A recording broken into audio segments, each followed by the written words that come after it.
আজকে আমার বড় আপুর জন্মদিন। কিছুদিন আগে সে সিঁড়ি থেকে তাড়াহুড়া করে নামতে যেয়ে পা ভেঙে ফেলছে, খুব বাজেভাবেই ভেঙেছে।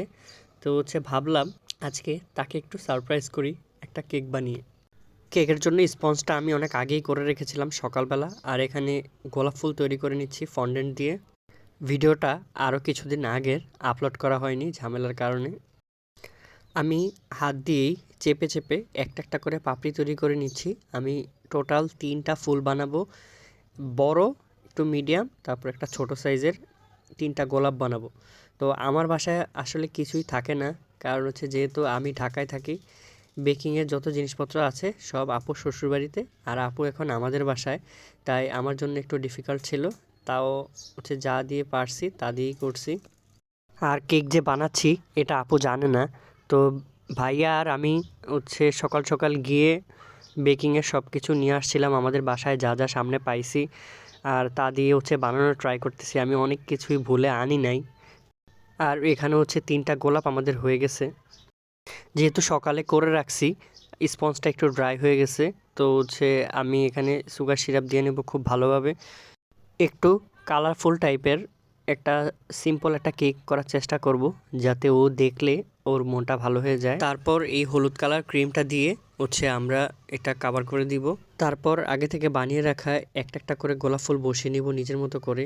3টা গোলাপই বসানো শেষ, যত সিম্পলি রাখা যায় আমি ওটাই ট্রাই করব, একটু কালারফুল রাখার চেষ্টা করব।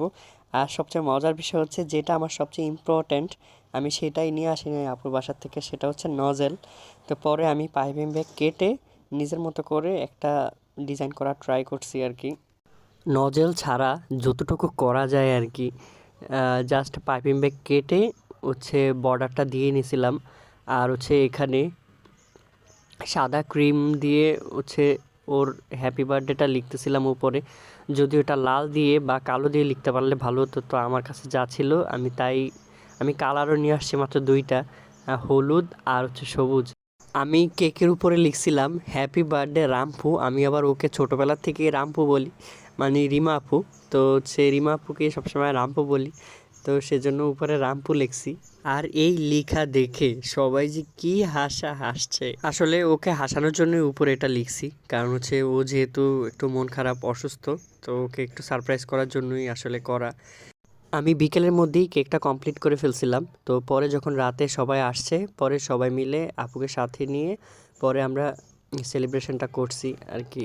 তো আপুর জন্য সবাই অনেক দোয়া করবেন যাতে ও তাড়াতাড়ি সুস্থ হয়ে যায়। সবাই ভালো থাকবেন। আসসালামু আলাইকুম।